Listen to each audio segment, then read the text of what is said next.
Today is day 33 of 118 days with the Tudors, and today we're thinking about 1517. And this is the year that is often marked as the start of the Reformation, the European Reformation.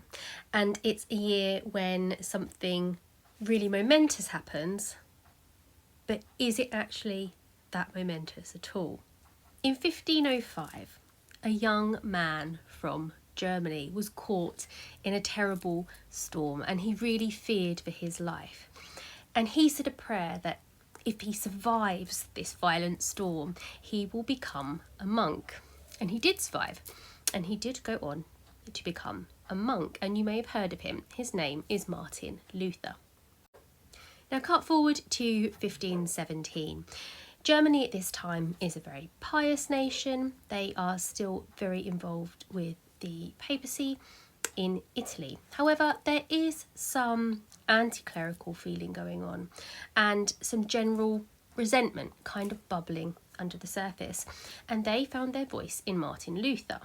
31st of October in 1517, Martin Luther nails his famous 95 thesis to the door of a church which is near the castle in the Saxon town of Wittenberg. Here he lists all the things that he thinks are wrong with the current state of the church as it stands in Germany.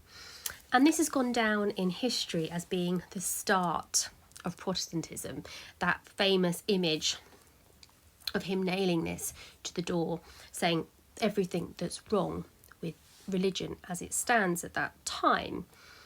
However, while this is a key moment and sort of maybe the start of Martin Luther's journey, this door actually acted as a bulletin board for the university. Things were nailed to this all the time.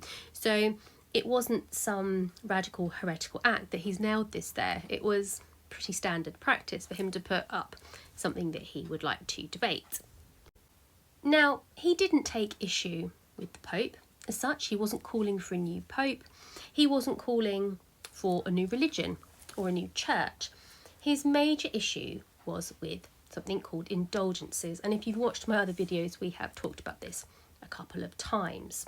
Sin in life needed to be paid for. Now, this could be paid for through hard work, through acts of charity, but you could also receive a certificate or like a little token from the church, which effectively took off some of your time in purgatory, getting you to heaven a little bit quicker. Now, while this was supposed to be a morally quite good thing, because you didn't necessarily have to buy these with money, you could buy these with giving money to charity or by doing some charitable work, it was open to corruption. For example, if some priests wanted a new basilica built or wanted something new added and they wanted to raise funds for that, it could be through the selling of indulgences. So while in the past it might have been used to say a payment for going on a crusade, or if you remember when we talked about Henry invading Gascony, the Pope had offered payment in indulgences to the soldiers for fighting. But like I say, it was open to corruption.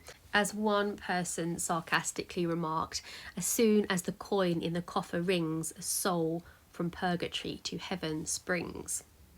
Now, Martin Luther's maybe real defining moment comes in when at a debate he states that popes and the church can make errors, and that really your only kind of infallible guide in your spiritual journey has to be the scripture. We need to pay more attention to the scripture and less attention to the Pope, essentially, and the people beneath him.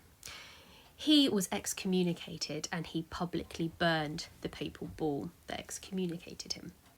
Now, we know that Henry's going to have issues with the Pope later, but at this point in time, Henry is furious with Martin Luther. He's not interested in his ideas, and he decides to defend the Pope, and he writes a book, how much of it he actually wrote himself, we're not entirely sure, but he puts his name to a book at least, and it's called The Defence of the Seven Sacraments against Martin Luther. And the Pope is so pleased with this that he awards Henry in 1521 the title Defender of the Faith. So there we go, 1517, Martin Luther nails his 95 Theses to the door of a church. Okay, I will see you tomorrow for 1518.